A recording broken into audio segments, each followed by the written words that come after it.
ஆத்மா வணக்கம் அன்பர்களே.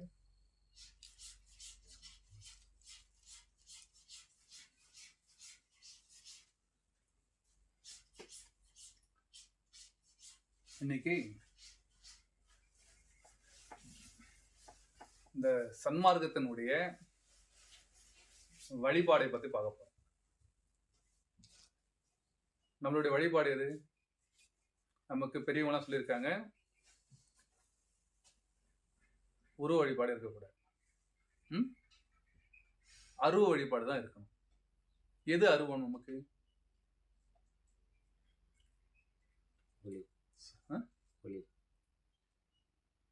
ஒளி டைரக்டா வந்துருமா? சொல்லுங்க. நம்மளுடைய காற்று பிராணன் என்பது அரூபம். அப்படி அரூபமா இருக்கின்ற இந்த பிராணனை நாம எப்படி வழிபாடு பண்றது? பண்ண முடியுமா? இப்படி வந்துருப்பா, உங்களை எட்டி பார்க்க முடியாது.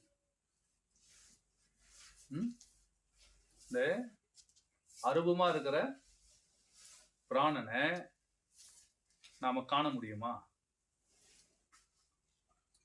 முடியாது இல்லையா? முடியாது. அதை உணர மட்டும்தான் முடியும். பிராணனை உணரதான் முடியும். சரியா? அப்போ காண முடியாது. நம்ம எல்லா மத சமயங்களிலும் ஒரு வழிபாடு என்பது மிக அவசியமா இருக்கும். இப்ப இந்து மதத்துல எடுத்துக்கிட்டோமா, கோவில்ல ஒரு தீபம் ஏற்றும். கோவில்ல ஒரு அகல் வச்சு அதில் திரியிட்டு எண்ணெயும் நெய்யோ இட்டு ஒரு அகல் ஏற்றி நம்மளுடைய வேண்டுதலை இறைவனிடம் பறைசாற்றும். இது வழக்கமா இல்லையா? இது வழக்கம். அதே மாதிரி கிறிஸ்தவர்கள் எடுத்துக்கிட்டா அவங்க ஒரு கேண்டில், ஒரு மெழுகுவத்தி, ஏன்னா அவங்க ஊர்ல அதுதான் பெட்ரோலியம் தான். அங்க அந்த மெழுகுவத்தியால விளக்கேற்றி இறைவனிடம் தன்னுடைய கோரிக்கைகளை அவங்க பறைசாற்றுவாங்க. இஸ்லாத்தை எடுத்துக்கிட்டா அவங்களும் ஒரு விளக்கு ஏற்றுவாங்க, புகை சாம்பிராணி புகை போடுவாங்க. புத்திஸ் எடுத்துக்கிட்டா அவங்களுக்கும் விளக்கு தான், அவங்களும் மெழுகுவத்தி ஏற்றுவாங்க அல்லது நம்மள மாதிரி விளக்கு ஏற்றுவாங்க. தீபத்தில் இருக்கிறவங்க விளக்கு தான் ஏற்றுவாங்க. சைனீஸ்லயோ ஜப்பானீஸும் தான் மெழுகுவத்தி ஏற்றுவாங்க. சரிங்களா? அப்போ இந்த தீபம் என்பது இதோடைய கான்செப்ட் என்ன? நீ அகல் விளக்கா இல்லை மெழுகுவத்தியா இல்லை திருவண்ணாமலையில் நம்ம ஊர்ல ஏற்றக்கூடிய தீபம், அதெல்லாம் முக்கியம் இல்லை. கான்செப்ட் என்ன? தீபம். புரியல? இந்த உருவத்தை வச்சு இதுன்னு நம்ம கணப்பட முடியும். தீபம் தான் அவசியம். இப்ப நம்ம வீட்டுல காலையும் மாலையும் தவறான நம்ம வீட்டுல இருக்கிற தாய்மார்கள் பண்ண விஷயம் எது? விளக்கு ஏற்றுறது. நம்மளோட பூஜை அறையில பாத்தீங்கன்னா விதவிதமான சாமி போட்டோகள்லாம் இருக்கும். அவ்வளவு இருந்தாலும் எது முக்கியம் நமக்கு?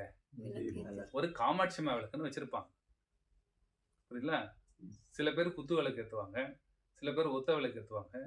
ஆனால் பெரும்பான்மையான இல்லங்களில், அதுல தமிழ்நாட்டில் எடுத்துக்கிட்டோமா, பெரும்பான்மையான இல்லங்களில் காமாட்சி அம்மன் விளக்கு என்பது மிக பிரதானம். சீர்வரிசை அதில் தான் முதல்ல கொடுப்பாங்க. ஒரு பெண்ணு திருமணம் செய்து தரும் பொழுது நமக்கு எது தரப்படுகிறது? காமாட்சி அம்மன் விளக்கும் அந்த பிள்ளையார் மனையும் இந்த குத்து விளக்கம் தான், இந்த சாம்பிராணி, இந்த கற்பூரம் ஏற்றக்கூடிய தூப கலசமும் இதுதான் நமக்கு பிரதானமாக தரப்படுகிறது. எதற்கு என்றால், ஒரு பெண்ணை நம்ம வீட்டுக்கு திருமணம் செய்து கூப்பிட்டு வர எதுக்கு? விளக்கேத்த ஒரு லட்சுமியை கூப்பிட்டு வரணும்பா. அதானே சொல்றாங்க. விளக்கேற்ற ஒரு மகாலட்சுமி நம்ம வீட்டுக்கு வரணும். அப்படிதானே நம்ம பிள்ளைங்களுக்கெல்லாம் நம்ம பண்ணி வச்சிருக்கோம். சரிங்களா? அப்போ விளக்கு என்பது மிக பிரதானம், நமக்கு முக்கியம். தீபம் தான் நம்மளுடைய வழிபாடு. சரிங்களா? நம்ம ஊட்டியிலலாம் போனீங்கன்னு வச்சுங்களா, அங்க இருக்கிற மலவா மக்கள், படுகா, இப்போ அவர் இருந்தார் ஊட்டிக்காரலாம், அவங்களாம் பார்த்தீங்கன்னா படுகா இன மக்கள், தோடாஸ் இனம், குறும்பாஸ் இவங்கெல்லாம் பார்த்தீங்கன்னா இயற்கையாகவே வெள்ளை உடை தான் அவங்க உடுத்துறாங்க. இயற்கையாகவே அவங்க வெள்ளை உடை தான் உடுத்துறாங்க. அவங்க சத்தம் போட்டு பேச மாட்டாங்க, அமைதியாகவே இருப்பாங்க. ஏன்னா அந்த ஊர் மக்கள்லாம் கொஞ்சம் அமைதியான மக்கள் தான். மலையில் இருந்தாலும் ஆக்ரோஷம் என்பது அவர்களுக்கு கிடையாது. அவங்களுடைய வழிபாடு என்ன தெரியுமா? என்னப்பா? விளக்கு மட்டும்தான், எந்த உருவமும் கிடையாது. சரிங்களா? அவங்களும் இந்து மதம் தான். விஜயநகர பேரரசு கீழே அவங்க தான் மிக அதீத பொறுப்புல இருந்தவங்க, அந்த மக்கள் தான். புரியுதுங்களா? அப்போ ஆதிசங்கருக்கு கீழே அவங்களாம் வந்தவங்க. அவங்க அப்பேற்பட்டவங்க எவ்வித உருவ வழிபாடும் இன்றி விளக்கை மட்டுமே பிரதானமாக வைத்து காலையில வீட்டுக்குள்ள விளக்கு ஏத்திட்டு வெளியே வந்து சூரியனை பார்த்து கும்பிடுவாங்க. அந்த சூரியனை பார்க்கறதே அபூர்வம். இங்க மட்டும் இல்ல, இதே போல மக்கள் இமயமலையிலயும் இருக்காங்க. புரியுதுங்களா? அவங்களுக்கு 2 வழிபாடு தான், ஒன்று விளக்கு, இன்னொன்று சூரியன். சரிங்களா? இதுதான் இயற்கை. இதோட தாற்பயம் என்ன? இப்போ நம்ம ஊர்ல திருவண்ணாமலை அண்ணாமலையார் நல்ல பெரிய கோபுரத்துல உயர்ந்து இருக்கிறப்போ அதுக்குள்ள கருவறையில லிங்கமா நம்ம பிரைஸ் செய்யப்பட்டு அதை வழிபாட்டுக்கு இந்த உலகத்தில் உள்ள அத்தனை மக்கள் வந்து போறாங்க. இது மாதிரி நம்ம ஊர்ல எல்லா தெருக்களிலும் எல்லா ஊர்லயும் இருக்கின்ற கருவறைகள் இருக்கு. இந்த கருவறையில இருக்கக்கூடிய நம்ம பேர் வச்சிருக்கக்கூடிய சிவன் சொல்லிட்டோ, இல்லது விஷ்ணுன்னு சொல்லிட்டோ, இல்லது சக்தின்னு சொல்லிட்டோ, இல்ல கணபதின்னு சொல்லிட்டோ, இல்ல முருகன் சொல்லிட்டோ, இல்ல ஜீசஸ்ன்னு சொல்லிட்டோ, ஏதோ ஒரு நாமத்தை சொல்லி அந்த கருவறைக்குள்ள இருட்டு அறைக்குள்ள இருக்கக்கூடிய அந்த தெய்வத்தை நாம அங்க எந்த வெளிச்சமும் இல்லாட்டி பார்த்து வணங்க முடியுமா? முடியாது இல்லையா? அப்போ எது இந்த உருவம் நம்ம காமிச்சு கொடுக்குறது? எது? அங்க இருக்கக்கூடிய தீபத்தினுடைய ஒளி. புரியுதுல? அங்க இருக்கக்கூடிய தீபத்தினுடைய ஒளிதான் இது இன்னா உருவம், இது இன்னா கடவுள்ன்றது நமக்கு காட்டி கொடுக்குது. புரியுதுங்களா? அப்போ அங்க ஒளி இல்லாட்டி அங்க நம்ம உண்டாக்கி வச்சிருக்கின்ற அந்த உருவத்தை பார்த்து நாம் வணங்க முடியுமா என்றால் முடியாது. சரிங்களா? அப்போ அப்பேற்பட்ட இறைவன் என்று சொல்லக்கூடிய நாம நினைச்சிட்டு வரோம், இதுதான் இறைவன், நாம தான் நினைச்சிட்டு வரோம். ஏன் நாம தான் உற்பத்தி பண்ணோம், நாம தான் உற்பத்தி பண்ணோம். எப்படி நம்ம குழந்தை நம்ம பெற்றுக்கிறோமோ அதுக்கு பெண்ணா இருந்தா பெண் பேரும், ஆணா இருந்தா ஆண் பேரும் வைக்கிறோமோ, அதே மாதிரி நாம உண்டாக்குன அந்த சிலைகளுக்கு நாம தான் சிவா, விஷ்ணு, பிரம்மான் நம்ம தான் பேர் வச்சுட்டு வரோம். ஏன்னா நம்மகிட்ட தான் உற்பத்தி ஆச்சு. சரிங்களா? அப்படியே அந்த தெய்வம் என்று நம்ம நினைத்து வரக்கூடிய அந்த உருவத்தை நமக்கு காட்டி கொடுப்பது எது என்றால் அங்கு பிரகாசித்து கொண்டிருக்கின்ற அந்த தீப ஒளி மட்டுமே. அப்ப அறிவு என்பது எது? அந்த இறைவனுக்கு அந்த அந்த அந்த உருவத்துக்கு இருக்கா, ஒளிக்கு இருக்கா? ஒளிக்குத்தான் அறிவு என்பது இருக்கின்றன. புரியுதுங்களா? அப்ப அந்த ஒளிக்கு தான். சரி, ஒளி இருக்கு, அங்கு தீபம் பிரகாசிக்கிறது. அப்பொழுது நம்மளுடைய கண்களை மூடிக்கொண்டால் அந்த உருவம் நமக்கு தென்படுமா?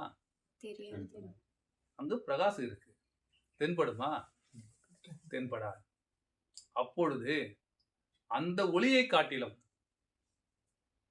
ஜோதியை அங்கு இருக்கின்ற அந்த விளக்கினுடைய ஜோலையை காட்டிலும் அறிவு எதுக்கு இருக்கு? தன்னுடைய கண்களுக்கு இருக்கு. நம்முடைய கண்களுக்கான ஒரு தூண் தான் அந்த விளக்கு. புரியுதுங்களா? ஏன்னா நம்ம வெளியில இருந்து வெளிச்சத்துல இருந்து வந்திருப்போம், பார்த்தோன்னே கருவறைகளுக்கு தெரியாது. நமக்கு கொஞ்ச நேரம் உள்ளே தான் நமக்கு அதுவும் தெரியும். விளக்கோடு வெளிச்சோட தேவை வேண்டியதில்லை. சரியா? ஆனா பிரகாசமா வேணும்னா விளக்கு வேண்டும். அப்ப விளக்கை காட்டிலும் அறிவு எது? நம்மளுடைய கண் தான். புரியுதுங்களா? நம்மளுடைய கண் தான் அறிவு. சரி, இந்த கண்ணினுடைய பகுதியில் இந்த கண் இருக்கு இல்லையா, இந்த கண்ணில் இருந்துதான் நமக்கு பிரகாசம் உண்டாகிறது என்று சித்தவேதத்தில் சுவாமி சிவானந்த பரமஹம்சர்கள் சொல்லப்பட்டிருக்கின்றார். ஏனைய மகான்களும் சொல்லியிருக்கின்றார்கள். ஆனால் கண்களில் இருந்துனா, கண்ணுன்றது எல்லாமே தானே. இப்ப இதிலிருந்து பிரகாசம் உண்டாகுதா என்றால் இல்லை. சரிங்களா? நம்ம கண்ணுக்கு சந்திர வட்டம்னு ஒண்ணு இருக்கு, சூரிய வட்டம்னு ஒண்ணு இருக்கு, இந்த கருவிழிக்குள்ள ஒரு பொட்டு ஒண்ணு இருக்கும், அது அக்னி வட்டம். புரியுதுங்களா? இந்த அக்னி வட்டம் என்பது அதிலிருந்து பிரகாசம் உண்டாகிறது. இந்த கண்ணுக்கு எது பிரகாசம் தெரியுது? இந்த அக்னி. அங்கிருந்து நமக்கு பிரகாசம் தரப்படுகிறது. அப்போ எல்லாருக்கும் கண் இருக்குது, எல்லாருக்குமே கண் இருக்கு.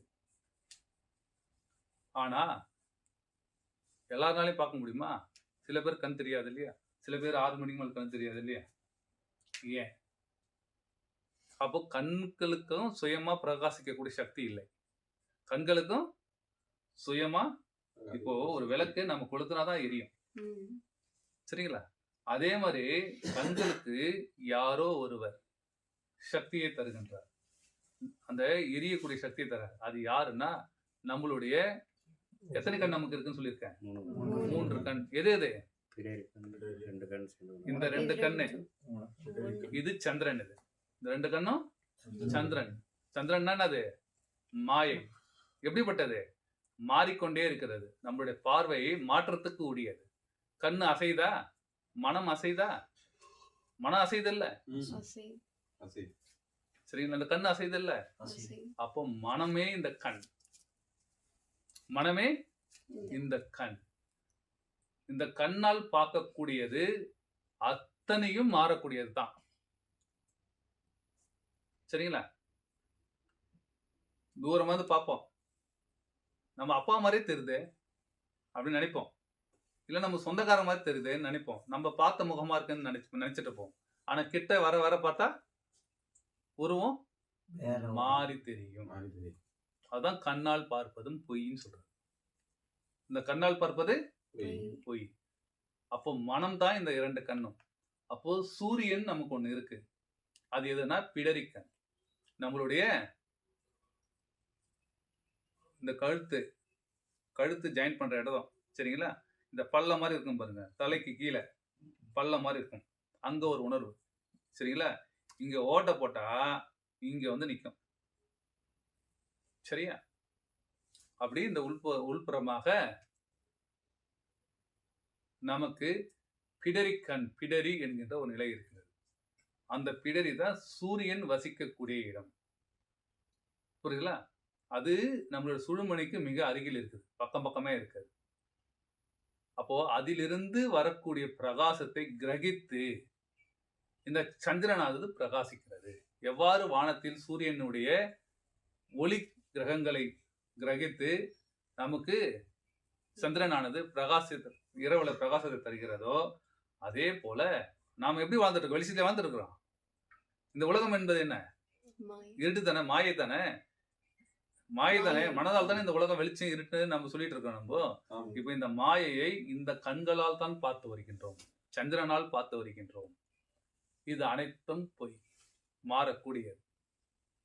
அதான் பெரும் தூக்கத்துல இருக்கிறோம். தூக்கத்துல இருந்து எழுந்துரு, விழிப்பு நிலைக்கு வான்னு சொல்றது. சரிங்களா? அதே போல இந்த பிரகாசமா இருக்கின்ற சூரியன் இங்கிருந்து தான் இந்த கண்களுக்கு பிரகாசத்தை தருகிறது. இந்த கண்கள் அந்த தீபத்தினுடைய ஒளியினுடைய அறிவினால் நாம் ஒரு உருவத்தை பார்த்து வழிபாடு செய்கின்றோம். சரிங்களா? அடுத்து பிடரிக்கு யாரு? பிடரி சுயமாவே பிரகாசிக்குதா என்பது கேட்டால், அது தன்னுடைய சக்தியை அக்னியிடம் இருந்து பெறுகிறது. புரியுதுல? அப்ப அக்னி என்பது நம்மளுடைய சுழுமுனையாகிய சீதாகாசம் என்று அழைக்கப்படுகின்ற சுழுமுனையில் வீட்டிருக்கின்ற அக்னி நேத்திரத்திலிருந்து நமக்கு பிரகாசமானது வெளிப்புறமாக புறப்படுகிறது. அதை கிரகித்து பிரகாசிப்பது சூரியனாகி பிடரி. புரியுதுங்களா? அப்போ ஒன்றுக்கு ஒன்று தொடர்பு இருக்கு. அப்போ இது எல்லாத்துக்கும் அறிவு எங்க இருக்கு? நம்மளுடைய பொட்டு, நெற்றி பொட்டு, சுழுமுனை என்று அழைக்கப்படுகின்ற இடத்துல நமக்கான உண்மையான பிரகாசம் இருக்கு. அது தடைப்பட்டாதான் நம்ம கண்ணு தெரியாம போறது. பிடரிலிருந்து வரக்கூடிய நரம்பு ஏதாச்சும் கோளாறு ஏற்பட்டா நமக்கு பார்வை கோளாறுகள் ஏற்படுகிறது. இந்த ஐம்புலன்களையும் எது இயக்குதுன்றா பிடரி தான் இயக்குது. புரியுதுங்களா? பிடரியை இயக்குவது சுழுமுனை. பிடரி தான் சக்தி நேத்திரம்.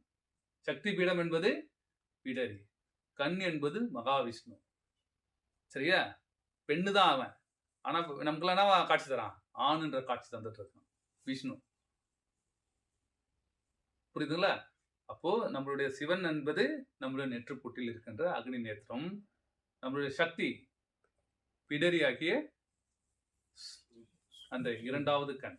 அதுதான் சக்தியினுடைய சூரியனுடைய இருப்பிடம். சந்திரன் என்பது நம்மளுடைய கண். புரியுதுங்களா? அப்போ நம்ம அங்க வச்சிருக்கின்ற கோவில் இருக்கிற பிரதிஷ்டை செய்யப்பட்டு வச்சிருக்கின்ற உருவங்களுக்கான அடையாளங்களை சொல்லிக் கொடுப்பது எது என்றால் நம்மளுடைய சுழுமுனை தான். அதற்கு எந்தவித அறிவும் கிடையாது.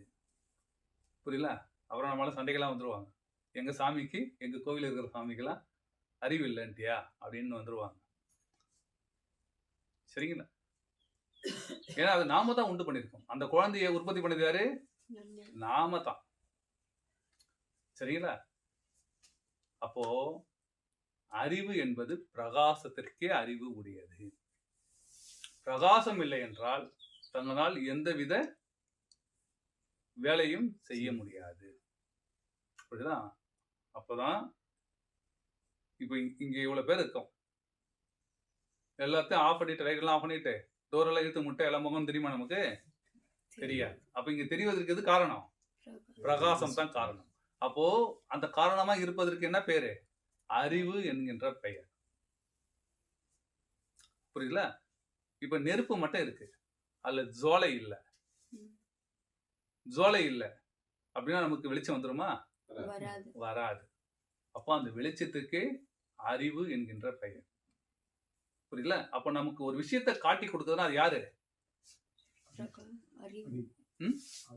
ஒரு விஷயத்தை பத்தி உனக்கு சொல்லி கொடுக்குறாங்கன்னா அவன் சொல்லி கொடுக்கணும் பேர் என்ன? குரு. புரியல? அப்ப எது குரு? இருளை நீக்குவது. எது நீக்குவது? இருளை அக்னி நீக்குதா இல்ல பிரகாசம் நீக்குதா? பிரகாசம் தான் நீக்குது.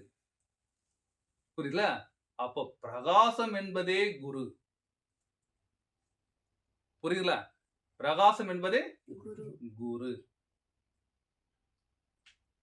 இப்ப நமக்கெல்லாம் வீட்டுல நல்லது கெட்டதெல்லாம் சொல்லி தருது அப்பாவா அம்மாவா? அப்பா. அப்பா தான் சொல்லி கொடுத்தாங்க. தாய் அது அப்பா பொண்ணால பேசும். தாய் தான் முதல் குரு நமக்கு எல்லாம். ஒரு குழந்தைக்கு முதல் குரு யாரு? தாய். வள்ளல் பெருமான் என்ன சொல்ற? தாய் அடித்தால் தந்தை அணைப்பார். தந்தை அடித்தால் நான் எங்க செல்வேன்னு கேட்கிறார். சரிங்களா? தாய் தான் ஃபர்ஸ்ட். என் அம்மே, என் அப்பா அப்படிதான் சொல்றாரு. ஃபர்ஸ்ட் அம்மா தான். அம்மா தான் நமக்கு குரு. சரிங்களா? இப்போ அம்மா என்பது யாரு? பிரகாசம், நம்ம எரியக்கூடிய சக்தி. அப்ப நெருப்பு சொல்றோம்ல, அந்த நெருப்புல இருந்து வரதுக்கு பேரு, அந்த ஜோலைக்கு பேர் என்ன? சக்தி. அதனாலதான் நம்ம ஊர்ல சக்தி வழிபாடு, இந்த பாரதம் முழுவதும் சக்தி வழிபாடு என்பது பிரதானம். புரியுதுல?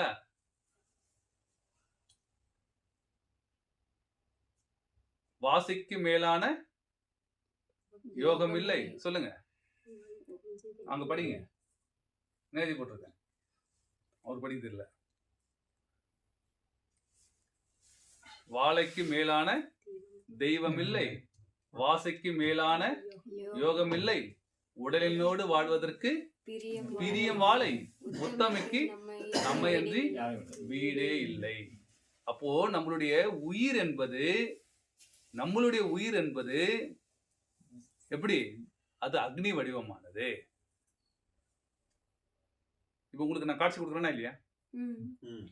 அப்ப நான் ஜோலையா என்னது, நான் எரியறேனா இல்லையா? அது 6ஆவது நாள் 7ஆவது நாள் அதுக்கு தான் பாடம் வரும். நான் எரிஞ்சிட்டு தானே இருக்கேன், அதனால தான் உங்களால் பார்க்க முடியுதுல்ல. அப்போ இதுதான் சக்தி. இந்த உடலே சக்தி. எது காணக்கூடிய பொருளா மாறுதோ அது சக்தி. அப்ப இந்த லைட் எரியுது எதனுடைய சக்தியால? மின்சாரத்தினுடைய சக்தியால. புரியுதுங்களா? அப்போ சக்தி தான் மிக அவசியம், சக்தி தான் குரு. புரியுதுங்களா? அப்போ எல்லாம் நம்ம இந்த வாழை பெண்ணை எல்லாம் பாடுவாங்க. ஏன் பெண்ணை பத்தி முன்னாடி வைக்கிறாங்க? அம்மா அவதான் குரு. புரியுதுல? ஜோலை தான் குரு. அப்போ அந்த வாழை தாயினுடைய அருளை பெறுவதற்கு நமக்கு எது உறுதுணையாக இருக்குதுன்னா,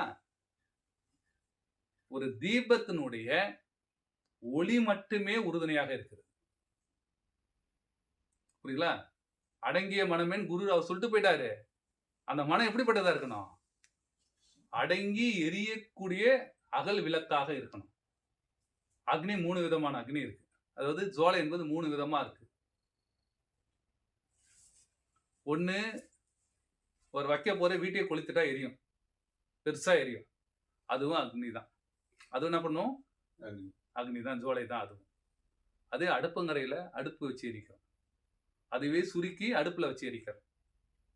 அப்போ அங்க என்ன நடக்குது? இது அழிவு உண்டாக்குது. வெறும் அக்னி என்ன பண்ணுது? அழிவை உண்டாக்குது. அதுவே சுருக்கி அடுப்பு உள்ள வச்சா நமக்கான பக்குவமான உணவை சமைத்து தருகிறது. சரிங்களா? அதுவே ஜுவாலை இன்னும் சுருக்கி அகலில் வைத்தால் பிரகாசத்தை தந்து நாம் அனைத்து வேலைகளையும் செய்வதற்கும் படிப்பதற்கும் ஒருவருடைய முகத்தை காண்பதற்கும் நமக்கு அறிவை தருகிறது. புரியுதுங்களா? நமக்கு அறிவை தருகிறது. அப்போ அக்னி தான் பிரதானம். அந்த தீபத்தினுடைய ஜோதி தான் பிரதானம்.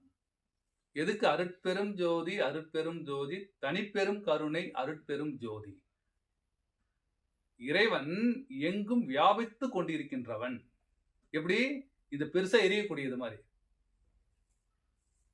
அப்பேற்பட்ட இறைவன் நமக்கு வழிகாட்டியாக துணையாக வந்து நிற்பது எங்க? இந்த விளக்கினுடைய ஜுவாலையின் மூலியமாக. நாம தைரியமா பயம் இல்லாம வாழணும்னா வெளிச்சத்துல இருக்க முடியும், இருட்டுல இருக்க முடியுமா? ஒரு இருட்டுல எதுவுமே விட்டுட்டா நம்மளால வாழ முடியுமா? முடியாதுல்ல. ஒரு பயம் உண்டாகுதுல்ல. இருட்டு என்பது பயத்தை கொடுக்கும். அந்த இடத்துல ஒரு விளக்கினுடைய வெளிச்சம் வச்சா தைரியம் வருதா இல்லையா? அப்போ அந்த தைரியத்தை கொடுக்கக்கூடிய அந்த சக்தி எங்க இருக்கு? விளக்கில் இருக்கிறது. அந்த தெய்வம் விளக்கினில் இருக்கிறது. ஏன்னா பிற்காலத்துலலாம் வித்தை மேல்நிலையை போக சொல்ல, உங்களுக்கு சொல்லிக்கலாம் கீழ்நிலை வித்தை தான். மேல்நிலை வித்தையை போக சொல்ல விளக்கு இல்லாம வித்தை கிடையாது. புரியுதுல? விளக்கு இல்லாம வித்தை கிடையாது. அப்பேற்பட்ட நிலையெல்லாம் இருக்கு.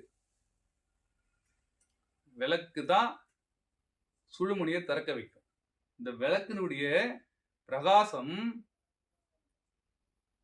உன்னுடைய பிடரியும் சுழுமுனியும் இணைக்க வைக்கும், ஒன்றாக ஆக்கும். சூரியனையும் அக்னியும் ஒன்றாக ஆக்கும்.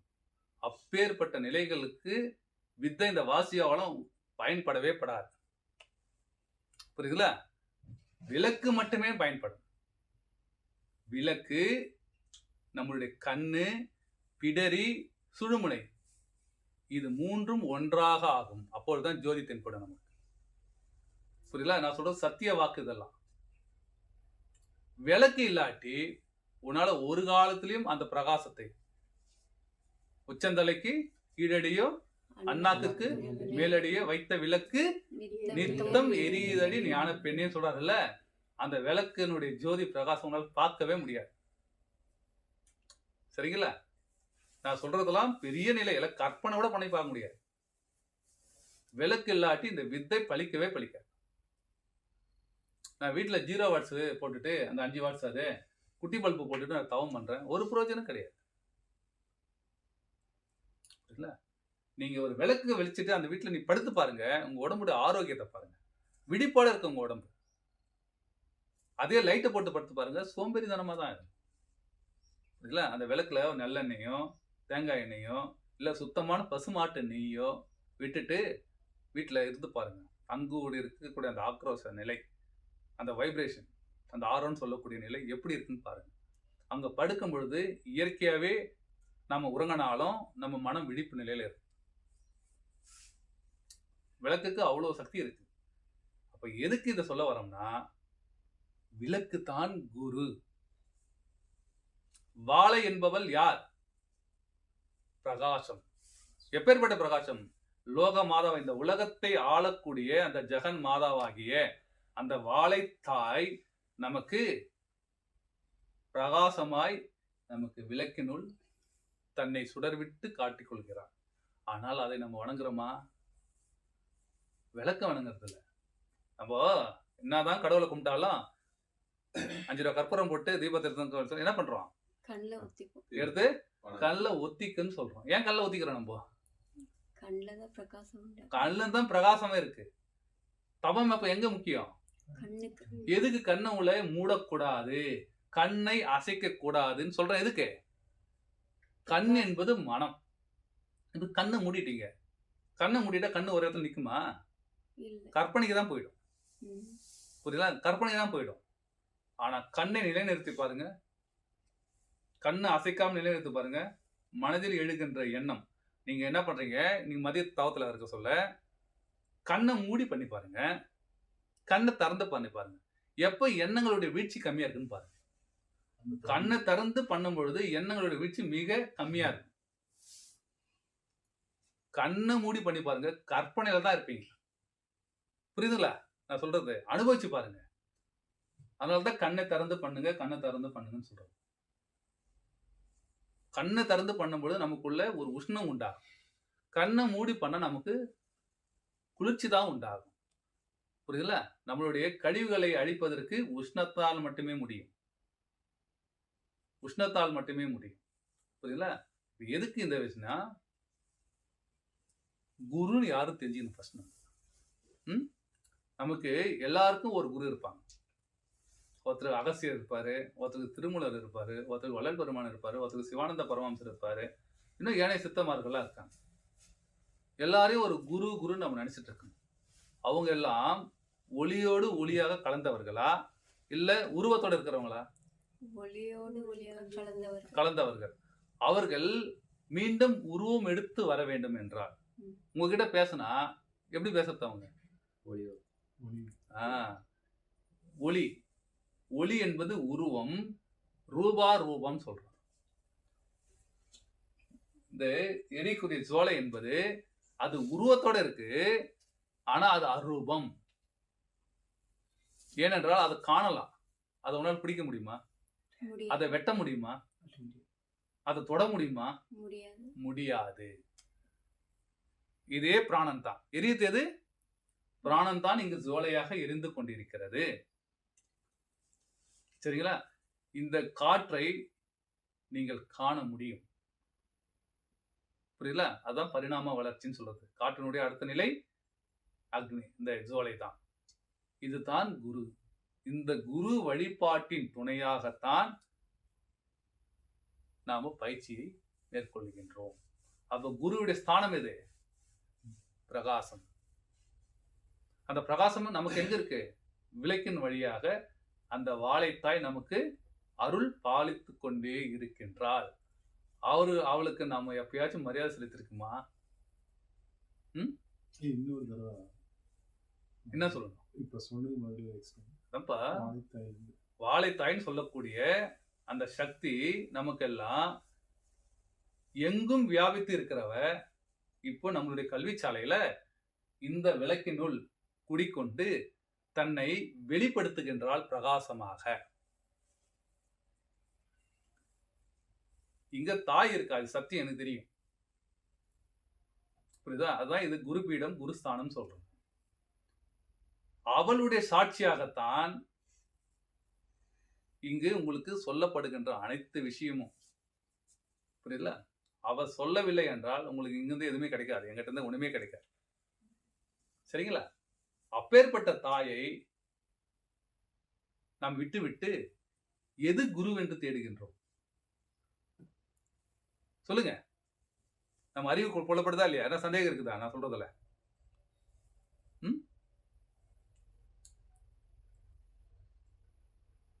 அவள்தான் நமக்கு சக்தி, அவள்தான் நமக்கு குரு, அவள்தான் நமக்கு நந்தி.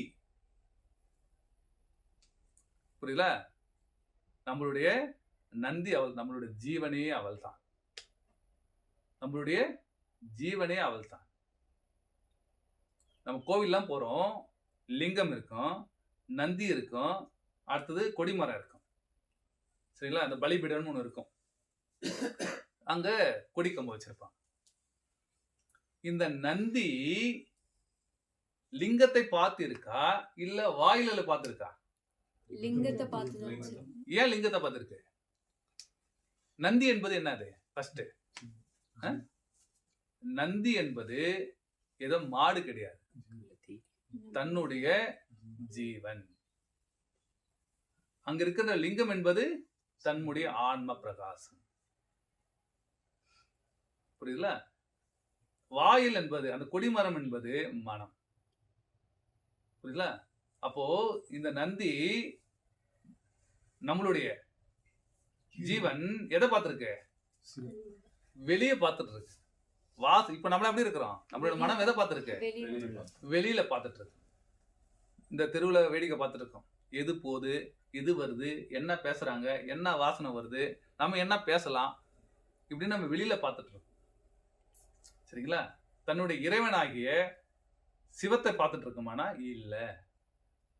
அப்போ கோவில் இருப்பது ஏன் நந்தியை நம்ம பிரதானமா கும்பிடுறோம்னா அதுதான் அடங்கிய மனம். அடங்கிய மனமே ஜீவன், இல்லைன்னா அது மனம், அதுக்கு பேர். இந்த நந்தி வாயில பார்த்து இருந்ததுன்னா, வாசல் அந்த கோபுரத்தின் உள்ள இருக்கிற அந்த வாயில பார்த்து இருந்ததுன்னா அது பேர் மனம். புரியுதுங்களா? அதுவே நந்தி லிங்கத்தை பார்த்து இருந்ததுன்னா அது பேர் ஜீவன். சரிங்களா? அந்த அடங்கிய மனமே குருன்னு சொன்னார். நம்ம மாடு அடங்கி இருக்கா? ஏன் மாடு போட்டாங்க? சிம்பிளா ஏன் மாட்டு போட்டாங்க? வேற குதிரை போட்டுக்கலாம், கழுதை போட்டுக்கலாம், போட்டுக்கலாமா இல்லையா? ஏன் மாடு ஏன் வச்சாங்க நம்ம ஆளுங்க? காளை மாடை. புரியல? அதை அடப்பது மிக கடினம். இந்த வாடி வாசல்னு நம்ம எல்லாம் பொங்கலுக்கெல்லாம் விடுறாங்கல்ல மாடு, அந்த வாடி வாசல் வழியா தான் அது காலை சீறி பாய்ந்து வெளியே வரும். நம்மளுடைய வாடி வாசல் இது, நம்மளுடைய புலன்கள் தான், மூக்கு தான். புரியுதா? இந்த மூக்கின் வழியாகத்தான், இந்த கண்ணின் வழியாகத்தான் நமக்கு கண்ணிலிருந்து இந்த மூக்கின் வழியாக ஒழுகி கீழே போயிட்டு, இந்த இங்க வந்துட்டா முடிஞ்சு போச்சு, கீழே ஒழுகிடும். கீழே போகுது மனம், எண்ணங்களா வெளியில போகுது. இந்த மனதை அடக்கியவர் எவர் உண்டு? அடக்குபவனே வீரன், அவனுக்கே பெண் என்பவள் மாலையிடுவாள். சொல்றாங்களா இல்லையா? நம்ம ஊர்ல மாட்டை அடைக்கிட்டா என் பொண்ணு தரேன், பெட் கட்டுறாங்களா இல்லையா? எங்க ஊர்ல நடக்குது. மனம் என்கின்ற மாட்டை எவன் ஒருவன் அடக்குகின்றானோ அவனுக்கு அந்த நாயகன் மாலையிடுவான், அந்த நாயகி மாலையிடுவார். புரியல?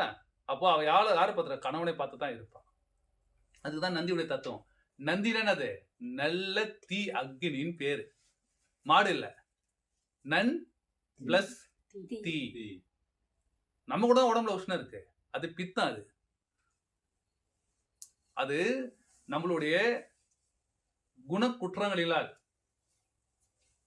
நமக்கு 3 நிலைகள் இருக்கு: வாத, பித்த, கபம். இதனுடைய குறைபாடுகளால் வருகின்ற உஷ்ணம் என்பது வேறு, அது நோய். அந்த நோயை சீர்படுத்துகின்ற நமக்கு கடுமையான ஜுரம் இருக்கு, 100, 110, 105 டிகிரி ஜுரம் அடிக்கும். அப்போ ஒரு உஷ்ணம் நம்ம உடம்புல இருக்குமா இருக்காதுங்களா? அதுதான் சரியான உஷ்ணம். நம்ம உடல்ல இருக்கக்கூடிய நோயை சரிப்படுத்தக்கூடிய விஷயம் எங்க இருக்குன்னா அந்த உஷ்ணத்துல தான் இருக்கு. அந்த உஷ்ணத்துக்கு தான் நம்ம என்ன பண்றோம், ஊசி போட்டோ மாத்திரை மருந்து போட்டோ உஷ்ணம் வராம தடுத்துக்கிறோம். அந்த உஷ்ணம் தான் சரியான உஷ்ணம். அந்த உஷ்ணத்தை உற்பத்தி பண்ண தான் தவத்துடைய வேலையை. இப்ப ஜுரம் அடிச்சா மட்டும் நமக்கு உஷ்ணம் உண்டாகுது இல்ல, அந்த உஷ்ணம் எப்பொழுதும் இருந்தா உங்களுக்கு ஜுரம் என்பதே வராது. ஏன்னா உடம்புல நோய் என்பதே இருக்காது. புரியல? அந்த உஷ்ணம் தான் நமக்கு சக்தி. இந்த உடம்பை ஹீலிங், நோயிலிருந்து விடுவிப்பது அவதான். உனக்கு மரணமில்லா பெருவாழ்வுக்கான வழியை காண்பித்து உன்னை கைப்பிடித்து எடுத்து சென்று தானே சிவம் என்பதை காட்டி கொடுப்பவளும் அவள்தான். இங்க சிவம் என்பதும் சக்தி என்பதும் வேறல்ல. புரியல? அவளுடைய உருவம் தான் நமக்கு அந்த விளக்காக அறிவாக பிரகாசிக்கிறது. அதுவே குரு. நமக்கு கண்ணுக்கு தெரிந்த ஒரு குரு அது. அதுவே நீங்கள் நினைத்திருக்கின்ற பேர் வைத்திருக்கின்ற அகசியரோ திருமூலரோ மாணிக்க யாரா இருக்கட்டும், அவர்கள் எல்லோரும் ஒளி வடிவானவர்கள். புரியல? அவர்களை எங்க பார்த்து வணங்கணும் நீங்க? விளக்காக பாவித்து, உங்களுடைய தெய்வமாக பாவித்து. அவங்கதான் மகாசக்தி. உன்னை ஆட்கொண்டவர்கள், இந்த வித்தையை காண்பித்து தந்து வருகின்றவர்கள் அவர்களே. புரியுதுல? அப்போ அவர்களுக்கு நமஸ்காரம் செய்ய வேண்டும். மரியாதை என்பது மிக அவசியம். அதுதான் ஒழுக்கத்தினுடைய முதல் பாடம். குரு நமஸ்காரம். புரியல? நம்ம வித்தை தர சொல்ல என்ன ஆரம்பிச்சோம்? குரு ஸ்துதி தானே ஆரம்பிச்சோம். ஏன்னா அன்னைக்கு சொன்னா புரியாது. இப்ப 2 நாள் நம்ம பயிற்சியில இருந்ததுனால இப்ப சொன்னா புரியணும். அதுக்காக தான் லேட்டா சொன்னோம். இப்ப இவங்கெல்லாம் பழைய மாணவர்கள்லாம் பார்த்தா ஏதோ ஒன்று பண்ணுவாங்க. வஜ்ராசனம் போட்டு பண்ணியிருப்பாங்க, பார்த்துருப்பீங்க. நீங்களாம் பண்ணியிருக்க மாட்டீங்க. சரிங்களா? அது ஏன்னா குருவுக்கு நமஸ்காரம் பண்ணு. எப்பொழுதும் விளக்கை தெய்வமாக பாவித்து. ஏன்னா அது உருவம் கிடையாது. ஏன் பெருமானார் அவர்களுக்கு ஒரு தகர டப்பா, தகரத்தால தான் விளக்க வைக்கணும். நம்ம இது வந்து மரத்துல வச்சிருக்கோம்னா உள்ள எதை வச்சிருக்கோம்? தகரம். தகரத்துல ஏன் வைக்க சொல்லியிருக்காங்க பெரியவங்க? இந்த உடல் தான். உடல் எப்பேற்பட்டதா இருக்கு? துருப்பிடிச்சு அழியக்கூடிய தகரமாக இருக்கிறது. அப்பேற்பட்ட தகரத்தில் இந்த ஜீவனானது ஒளியாக வீசுகிறது. அதனுடைய தத்துவம் தான் உள்ள இருக்கிற விளக்கு. அப்பேற்பட்ட இந்த தகரத்தை எப்படியா மாத்தணும்? பொன் தேகமாக மாற்ற வேண்டும். அப்பேற்பட்ட தகரத்தை பொன் தேகமாக மாற்ற வேண்டும். அப்ப அந்த தகரத்தில் இருக்கின்ற துரிசுகளை, அழுக்குகளை நீக்கிவிட்டால் அது அழியாத நிலையை பெறும்.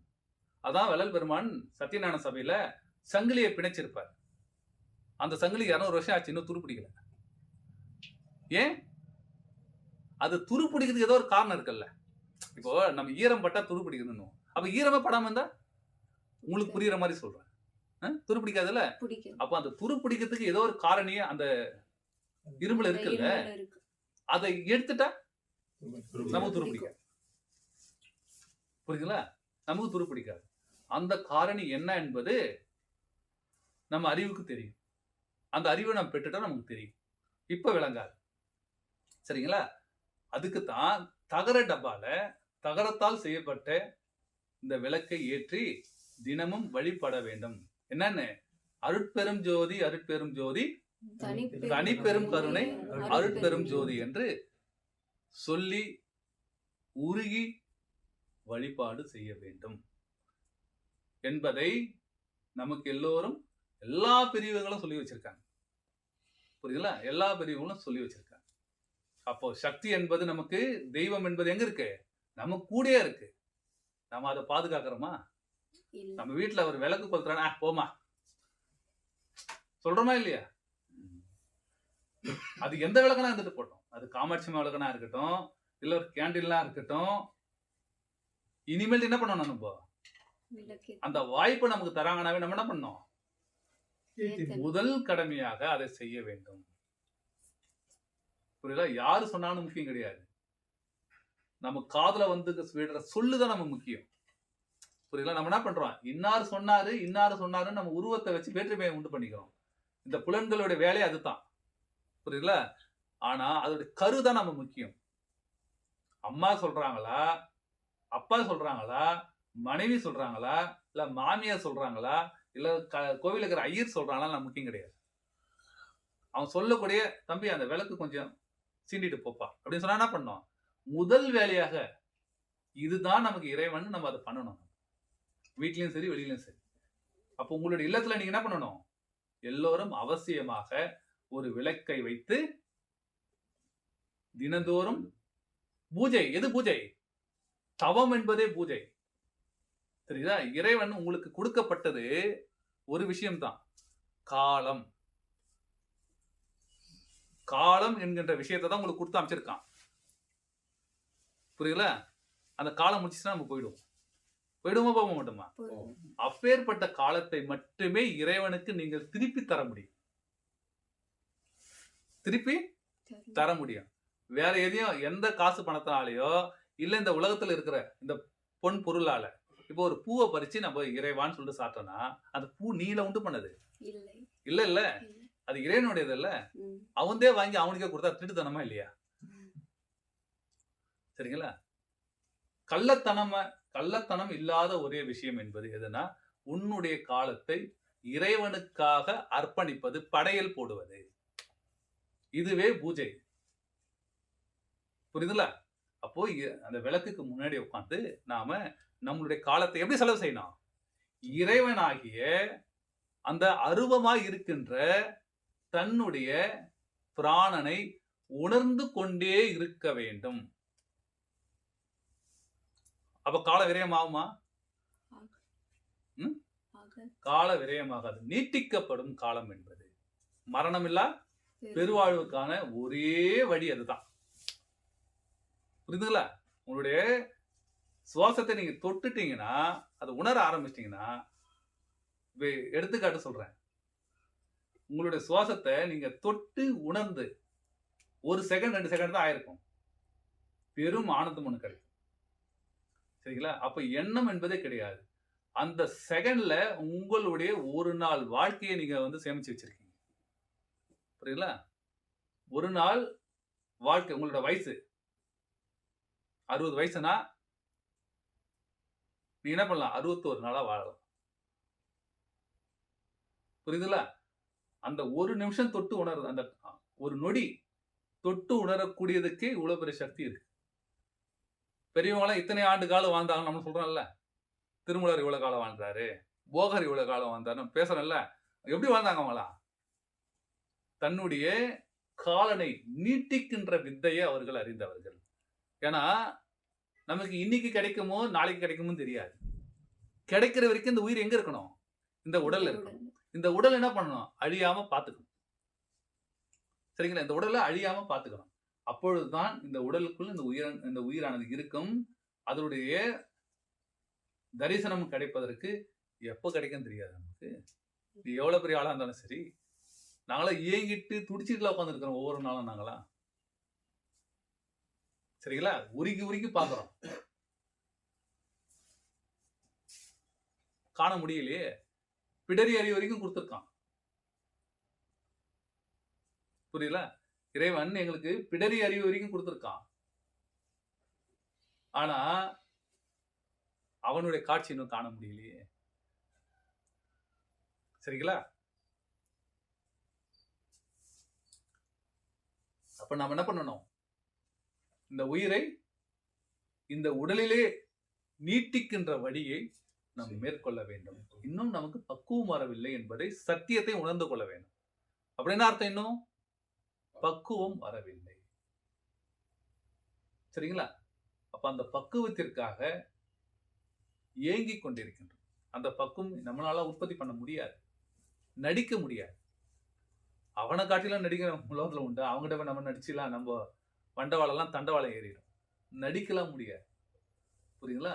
அப்போ அப்பேற்பட்ட பக்குவம் வருவதற்கு தினந்தோறும் அவனுடைய வழிபாட்டை மேற்கொண்டு, இறைவா பக்குவத்தை கொடு, அனுபவத்தை கொடுன்னு நம்ம அவங்கள்ட்ட வேண்டிட்டே இருக்கோம். புரியுங்களா? அப்போ அந்த அனுபவத்தை கொடுக்கக்கூடியவள் யார் என்றால் ஜோதியாக இருக்கின்ற வாளை மட்டுமே என்பதை சத்தியம்.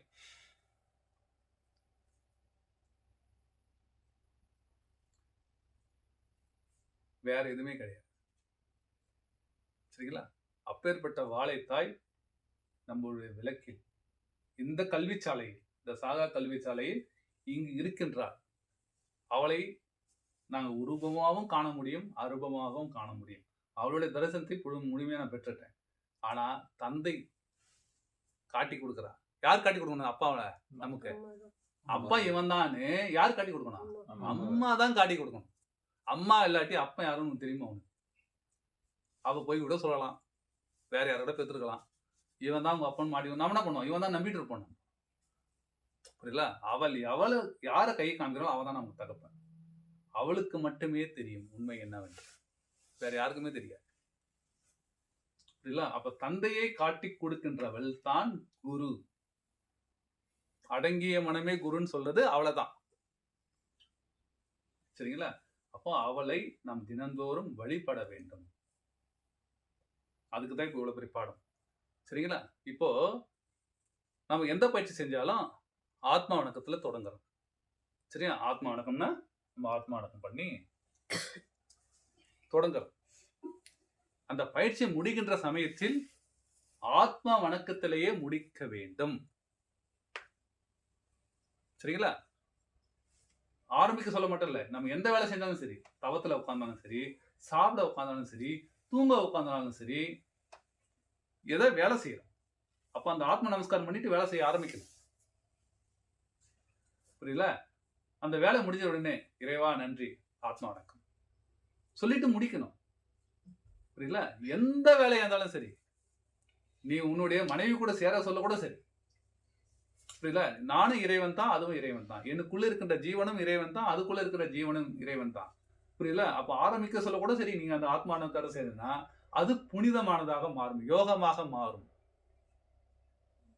புரியுங்களா? இல்லைன்னா மிருகம் பண்ற மாதிரி தான். நாய்லாம் ரோட்ல பண்ணுது பாருங்க, அப்படிதான் கணக்கு. அது பவித்திரமாக மாற்ற வேண்டும். புரியல? அதுதான் பக்குவர்களுடைய வேலை. சரிங்களா? இப்போ நம்மளுடைய கல்விச்சாலையில நம்ம ஒரு பயிற்சி ஆரம்பிக்கிறோம். பயிற்சியை முடிச்ச பிறகு நமக்கு காமிச்சு கொடுத்துருக்காங்களே ஒரு வித்தியை, ஒரு புதுமையை நீங்க காமிச்சு கொடுத்துருக்காங்க இல்லையா? அப்போ நமக்கு கண்ணுக்கு தெரிந்த குரு எங்க இருக்காங்க? இங்க ஜோலையா இருக்கிறாங்க. அவங்களுக்கு நமஸ்காரம் பண்ண தெரிஞ்சுக்கணும் ஃபர்ஸ்ட். இந்த ஒழுக்கத்தை நம்ம பெரியவங்கெல்லாம் சொல்லி வந்திருக்காங்க, நாம மறந்துட்டோம். நமக்கு நம்ம பெரியவங்க சொல்லித்தரல. ஃபுல்லா முன்னொரு காலத்துல இதெல்லாம் நம்ம வழக்கத்துல இருந்தது. சரிங்களா? அந்த வழக்கத்தை நம்ம மீண்டும் கொண்டு வரணும். இப்ப நம்ம அன்பர்களுக்குள்ளார வித்தை பெற்றவர்களுக்கு முன்னாடி நம்மள ஆத்ம நமஸ்காரம் பண்ணிக்கிறோம். இதே ஆத்ம நமஸ்காரம் வித்தை பெறாதவங்க போய் சொல்ல முடியுமா? சொல்ல மாட்டோம். ஏன்னா அவங்களுக்கு புரியாது. ஏன்னா நிறைய பேர் சொல்லுவாங்க, அவங்க 2 பேரும் சாமியாருங்க இப்போ ஒன்னா சேர்ந்து ஏதோ வணக்கம் வச்சுக்கிறாங்க, நம்ம வணக்கத்தை சொல்லிட்டு போ, ஜி வணக்கம் ஜி நமஸ்காரம் ஜின்னு போயிடுவான். சரிங்களா? வித்தை பெற்றவர்கள். அப்போ இறைவனுக்கு நமஸ்காரம் பண்ணணும். சரிங்களா? அப்போ நமக்கு எது இறை? இந்த பூமியே ஆதாரம். இந்த பூமி இல்லை என்றால் நம்ம இங்க இருந்து இந்த செயல்கள்லாம் செய்ய முடியுமா? முடியாது இல்லையா? அதற்கு நம்ம எப்போ நமஸ்காரம் பண்ண போறோம்? இந்த பூமி தானே நமக்கு தாயின்னு சொல்லி கொடுத்துருக்காங்க. பாரத மாதா, தமிழ் தாய் எல்லாம் சொல்லியிருக்காங்க இல்லையா? அப்போ இந்த பூமியில தானே இந்த ஜோதியானதும் பிரகாசிக்குது. சரிங்களா? அப்போ அவளுக்கு நம்ம நமஸ்காரம் பண்ணணும். இப்போ வித்தையை செஞ்சுட்டு நம்ம குரு நமஸ்காரம். அந்த ஜுவாலைக்கும் இந்த பூமிக்கும், அந்த ஜுவாலையும் பூமியும் ஒண்ணுதான். இதுவும் எரிந்துதான் இருக்கு, இதுவும் சாம்பல் தான், மண்ணெல்லாம் சாம்பல் தான். சரிங்களா? இதுக்கு நமஸ்காரம் பண்ணணும். எப்படி நமஸ்காரம் பண்றது? பண்ணுங்க. வஜ்ராசனம் போட்டு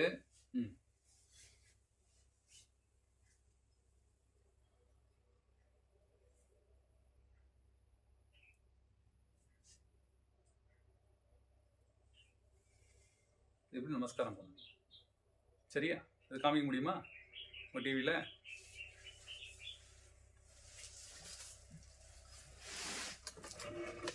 பண்ணுங்க, எல்லாரும் பண்ணுங்க.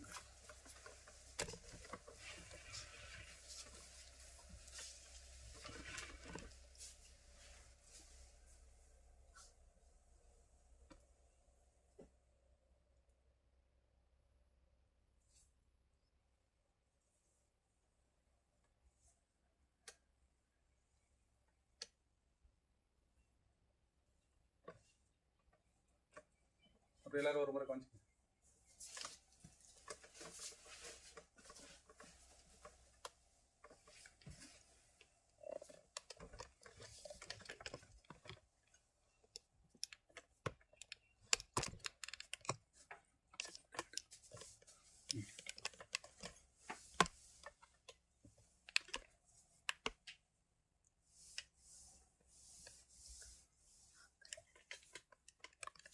சரிங்களா? அப்போ இனிமேல்ட்டு நம்மளுடைய இறைவன், நம்ம தேடப்படுகின்ற இறைவன் நம்மோடவே எப்பவுமே இருக்கின்றார். அவன் தான் அறிவு, அதுதான் பிரகாசம். சித்த வேதத்துல புள்ளிங்க பாலு தோன்ற விஷயத்துல சுவாமி சிவானந்த பரமானந்தர் கதையா சொல்லியிருப்பார் இந்த பிரகாசத்தை பத்தி. புரியுதா? இந்த எவ்வளவு பிரகாசம் முக்கியம், எதுக்கு அறிவு இருக்கிறது, பிரகாசத்துக்கு அறிவு இருக்குதுன்னு அவரு சிம்பிளா சொல்லிட்டு போயிருப்பார். அந்த ஒரு பத்திக்காக இவ்வளவு பெரிய விளக்கத்தை நம்மளுக்கு சொல்ல வேண்டியதா இருக்கு. புரியல? அவர் சொல்லக்கூடிய அந்த ஒரு வார்த்தைக்காக, அந்த சிறு கதைக்காக இவ்வளவு நேரம் உங்களுக்கு பேச வேண்டியதா இருக்கு. அது சாதாரண விஷயம் இல்லை. சரிங்களா? மேல்நிலைக்கு இதுவே நம்மளை இட்டுச்சு. சரிங்களா? இனிமேல்ட்டு பயிற்சி முடிஞ்ச உடனே எழுந்துக்கும் பொழுது, அமரும் பொழுது என்ன பண்ணணும்? எப்படி நம்ம ஆத்மா நமஸ்காரம் பண்றோமோ அது மாதிரி பூமியில விழுந்து நமஸ்காரம். நம்ம யார் காலையும் விழல. புரியுதுல? யார் கால விழுறோம்? நம்ம தாய் கிட்ட விழுறோம். நம்மளை யாருக்கிட்ட அர்ப்பணிக்கிறோம்? நம்ம இந்த பிள்ளைக்கு என்ன வேணும், எப்ப பசிக்குன்னு யாருக்கு தெரியும்? அம்மாவுக்கு தான் தெரியும். புரியுதுல?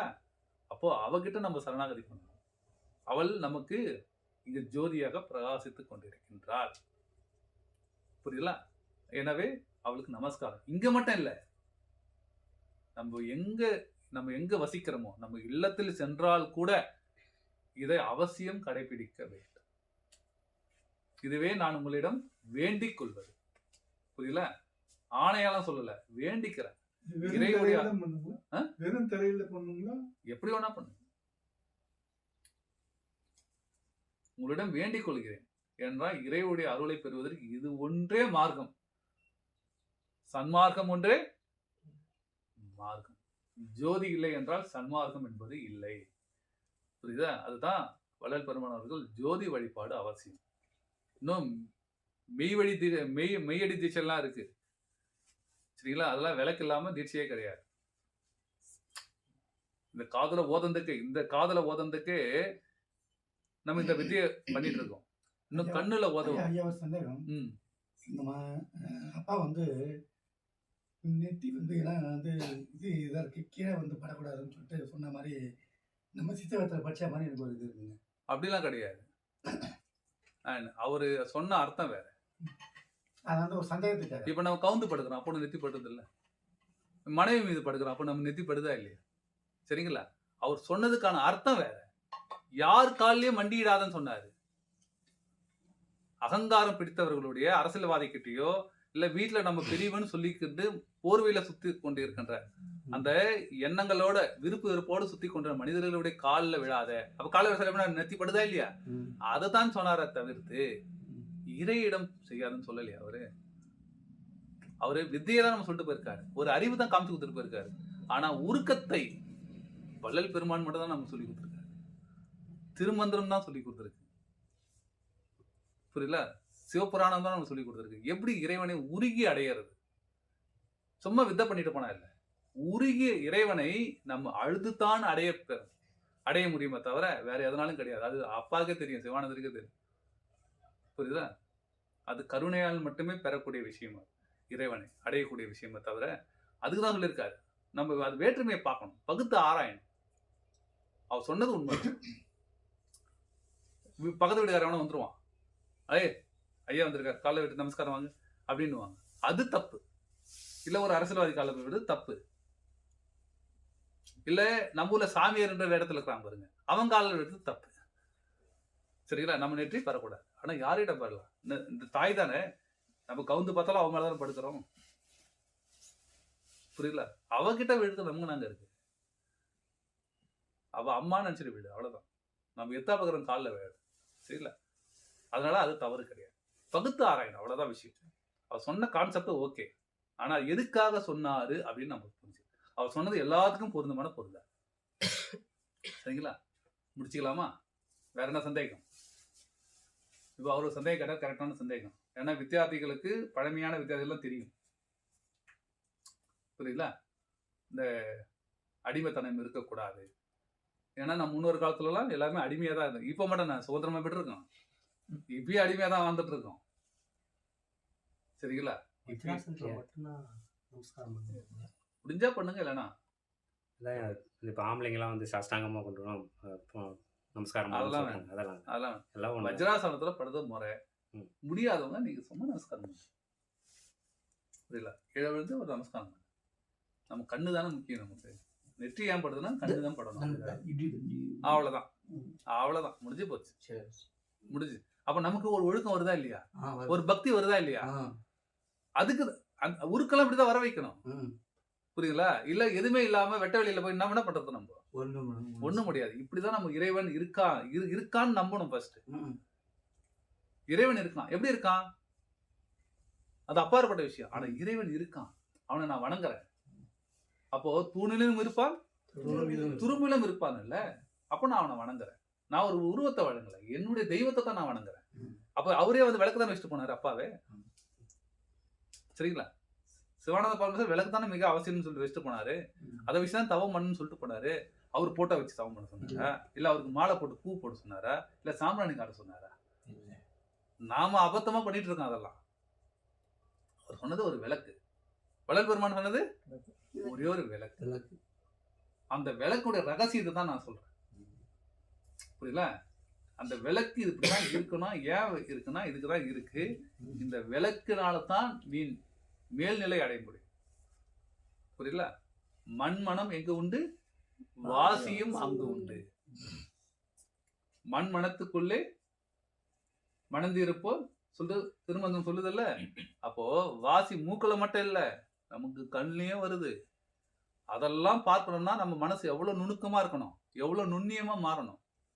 நுணுக்கறியே நுணுக்கு அப்படின்னு சொல்றாங்க.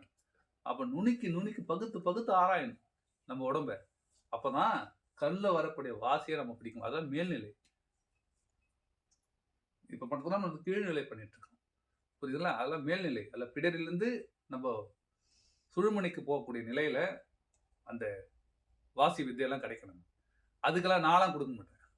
எங்களும் மாதிரி ஆளும் கிடையாது. இறைவனே கொடுப்பான். அதுக்கு அந்த தாயே கைப்பிடிச்சு குடும்பம். அதுதான் சொல்றது. அவளை பிடிச்சிக்கன்னு சொல்றேன். எங்களெல்லாம் கூட்டும் போறது யாரு? அவதான். எங்களுக்கு எல்லாம் எல்லா ஆதரவும் தரது யாரு? அவதான். இந்த பயிற்சியை நடத்துன்னு சொல்றது யாரு? அவதான். புரியுதுங்களா? அவ சொல்லாட்டி நாளை எதுவும் செய்ய மாட்டோம். நான் என்ன பண்ணுவான்? எங்க ஆளு சொன்னாரு பாரு, என்னப்பா வேலை நடக்கலையா? ஐயா என்ன பண்றாரு? சாமி என்ன பண்றாரு? என்ன பண்ணாரு? சாப்பிட்டு தூங்கிக்கிறாருப்பா. ஏன்னா அவ உத்தரவு கொடுத்தாதான் எதுவுமே நடக்கும்னு தெரியும் எனக்கு. தெரிஞ்சிட பாருங்க. நானா முயற்சி பண்ணி எதுவும் செய்யறதுக்கு. அவ உத்தரவு கொடுத்ததானா நாய் எப்படி ஏந்து உடம்பு உதறதோ அது மாதிரி நான் உதறிட்டு நான் என் வேலை செய்ய ஆரம்பிச்சேன். எந்த வேலை கொடுத்தாலும் சரி. புரியுதுங்களா? அப்போ இறைவன் இருப்பதற்கு நம்ம உணரணும், உருகணும். அப்போ நம்ம கூட எப்பவுமே இருக்கான்ற பாவனை நமக்குள்ள வளர்த்துக்கணும். பாவனையால் வளர்புற எல்லாத்துலயும் பாவனை சொல்லுவார். ஏன்னா அந்த பாவனையை வளர்த்துக்குங்க. தன்னை கரையுங்க அவகிட்ட. நினைவால தன்னை அவளிடம் அர்ப்பணிங்க, கரையுங்க. குருவிடம் கரையுங்க என்று சொல்றாரு. எப்படின்னா இப்படிதான் நம்மளால செய்ய முடியும். இப்படிதான் ஆரம்பிக்க முடியும். புரியுதா? அதான் சொன்னேன் இல்லையா? எரிகின்ற விளக்கம் என்னுடைய கண்மணியும் என்னுடைய பிடரியும் என்னுடைய சுழுமணியும் நேர்கோட்டில் நிற்கும். சரிங்களா? என்னுடைய நேர்கோட்டில் நிற்கும். நின்றுச்சுன்னா எனக்கு பகல் எது இரவு எதுன்னு தெரியும். விளக்கு இல்லாட்டி வெறி கண்ணால நேரம் நிக்காது.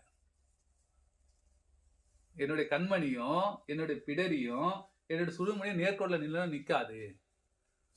அதுதான் அக்கண்ணா யோகம்னு பேர். அது புரியுதுல? விளக்கு இல்லாட்டி நிற்காது. விளக்கே தான் நிக்குமாப்பா. ஏன்னா அந்த உயர்ந்த நிலையில தவம் பண்றவங்க ஒரு ஆள் மட்டும்தான். விளக்கு இருக்கு. விளக்கு இல்லாட்டி முடியாது. இந்த பல்புனாலாம் அதெல்லாம் விளக்காது. சரிங்களா? அப்போ குரு என்பதை உணர்ந்தனால தான் இதை உங்களுக்கு ஆரம்பத்துல அந்த பக்குவத்தை வர வச்சிங்க.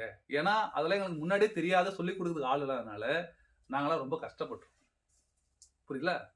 அப்ப இறைவனே வந்து காட்டி கொடுத்த பிறகு, இதுதான் வழின்னு காட்டி கொடுத்த பிறகு, அந்த தயவுனால் உங்களுக்கு நான் உரைக்கிறேன். கேட்டுக்குங்க.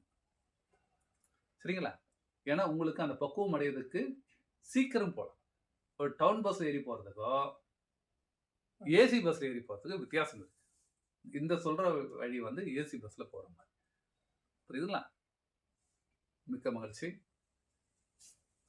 அப்போ நமக்கு அறிவாய் பிரகாசமாய் இருப்பது வாழைத்தாயாகிய நம் விளக்கில் எரிகின்ற அந்த பிரகாசமே இறைவன். புரியல? அவள் நமக்குள்ள ஜீவனாக ஜோதியாக பிரகாசித்துக் கொண்டிருக்கின்றாள். அவளை நாள்தோறும் நாம் வணங்குவோமாக. மிக்க மகிழ்ச்சி அன்பர்களே. ஆத்மா.